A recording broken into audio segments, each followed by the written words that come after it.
This is from the UK Labour Party leader Keir Starmer, who said it is good news for the country that Boris Johnson has resigned as Prime Minister, which is just extraordinary because we've only got news of a statement here and we haven't had confirmation.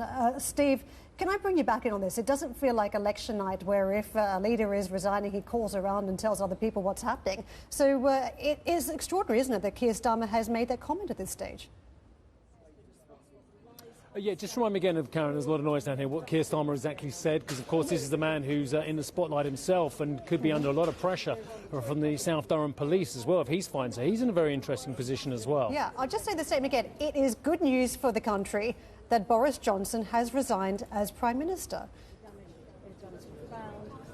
Yeah, I mean, that's a very short statement as well. I mean, if you'd have looked at his 6 questions yesterday within Parliament, it was perhaps one of the more successful, perhaps easier goals to score from Keir Starmer. He made some pretty good quips, I suppose, in some ways that hit home with his own supporters and left a lot of the government benches pretty quiet, actually, including his line about those ministers still left in place in the government yesterday, calling them the charge of the lightweight brigade. Which is very interesting, calling the current government pretty much lightweight as well, accusing various members of just not being the heavyweights backing Boris Johnson. But he also made the following line, that is this not the first recorded case of a sinking ship fleeing the rat as well? So Keir Starmer being quite reserved, as you say, in his comments today.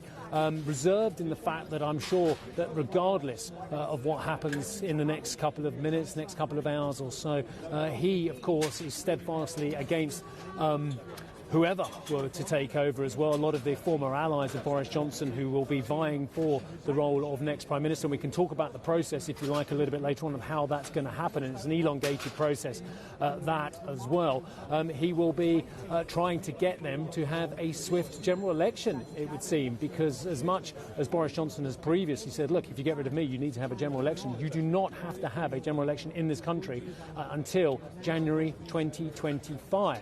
At the very latest. Almost inconceivable it will last that long as well. So whoever gets into power in this autumn as a Conservative Party leader will be resisting, I would imagine, for the very short term, the temptation to go to the polls as well, and will look to basically reinforce their position within the party, within the government, within the ranks of the MPs over at Westminster as well, but also in the hearts and minds of voters as well. You've got to remember that Boris Johnson won a stunning mandate. He is right. He won a stunning mandate of tens of millions of voters, or 14 million as he says, back in 2019. But a lot of that has eroded in the meantime. There is a lot of concern after the most recent by-election defeats, and they have been devastating by-election defeats at that as well. Wakefield, an over 20,000 majority wiped out. Tiverton and Honiton, an over 20,000 majority wiped out. That's within the last few weeks as well. One to the Liberal Democrats, the other to the Labour Party in Wakefield as well. So a whole host of MPs will want a unifying figure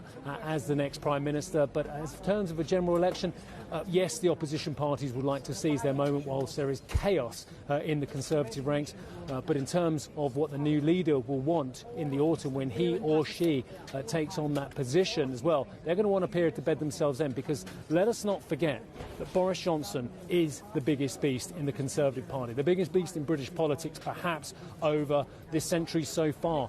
One might argue since Tony Blair, perhaps, Tony Blair being a huge historical figure, but since then, of course, we've had Gordon Brown, not particularly successful premiership. David Cameron, the man who lost his Brexit referendum, didn't give the British public the terms they wanted, and as such lost his British referendum in 2016 and then resigned. Theresa May having to resign. She resigned on the 24th of May, or announced that resignation. I was standing here in Downing Street in 2019 as well.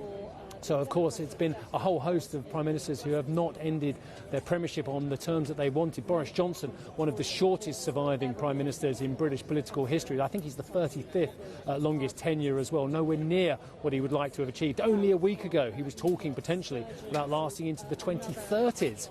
Just to put this in context of how swift this erosion of power has been as well. So a very interesting period ahead if and when we see the resignation from Boris Johnson. And as I say, we can talk about the election process a little bit later on, no doubt.